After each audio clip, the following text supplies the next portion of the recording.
ನಮಸ್ಕಾರ. ಜಿನಿ ನ್ಯೂಸ್ ವೀಕ್ಷಕರಿಗೆ ಸ್ವಾಗತ.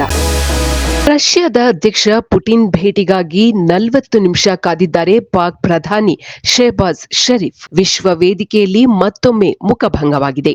ಪಾಕಿಸ್ತಾನದ ಪ್ರಧಾನಮಂತ್ರಿ ಶೆಹಬಾಜ್ ಷರೀಫ್ ಅವರಿಗೆ ಅಂತಾರಾಷ್ಟ್ರೀಯ ವೇದಿಕೆಯಲ್ಲಿ ಮತ್ತೊಮ್ಮೆ ಮುಜುಗರ ಉಂಟಾಗಿದೆ. ತುರ್ಬೇಕಿಸ್ತಾನದಲ್ಲಿ ನಡೆದ ಅಂತಾರಾಷ್ಟ್ರೀಯ ಶಾಂತಿ ಮತ್ತು ವಿಶ್ವಾಸ ವೇದಿಕೆ ಸಭೆಯಲ್ಲಿ ರಷ್ಯಾದ ಅಧ್ಯಕ್ಷ ವ್ಲಾಡಿಮಿರ್ ಪುಟಿನ್ ಅವರನ್ನು ಭೇಟಿ ಮಾಡಲು ಷರೀಫ್ ಸರಿಸುಮಾರು 40 ನಿಮಿಷಗಳ ಕಾಲ ಕಾದಿದ್ದಾರೆ. ಅಧ್ಯಕ್ಷ ಪುಟಿನ್ ಅವರಿಗಾಗಿ ಸುಮಾರು 40 ನಿಮಿಷಗಳ ಕಾಲ ಕಾದು ಕುಳಿತ ನಂತರ ಪಾಕಿಸ್ತಾನದ ಪ್ರಧಾನಿ ಶೆಹಬಾಜ್ ಷರೀಫ್ ಅವರು ಹತಾಶೆಗೊಂಡಿದ್ದಾರೆ. ನಿಗದಿತ ಸಮಯ ಮುಗಿದರೂ ಪುಟಿನ್ ಅವರ ಚರ್ಚೆ ಮುಂದುವರೆದಿದ್ದರಿಂದ ಷರೀಫ್ ಅವರು ಆತುರದಲ್ಲಿ ನಿರ್ಬಂಧಿತ ಪ್ರದೇಶದಲ್ಲಿದ್ದ ಆ ಸಭೆಯ ಕೊಠಡಿಯೊಳಗೆ ನುಗ್ಗಿದ್ದಾರೆ. ಅವರು ಕೊಠಡಿಯೊಳಗೆ ನುಗ್ಗಿದ ನಂತರ ಸುಮಾರು 10 ನಿಮಿಷಗಳ ಕಾಲ ಕೊಠಡಿಯಲ್ಲಿದ್ದರು.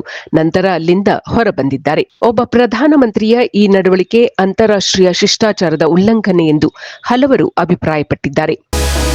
ಇದು ಈ ದಿನದ ಸುದ್ದಿಗಳು. ನಿರಂತರ ಸುದ್ದಿಗಳಿಗಾಗಿ ವೀಕ್ಷಿಸುತ್ತಿರಿ ಜಿನಿ ನ್ಯೂಸ್. ನಮಸ್ಕಾರ.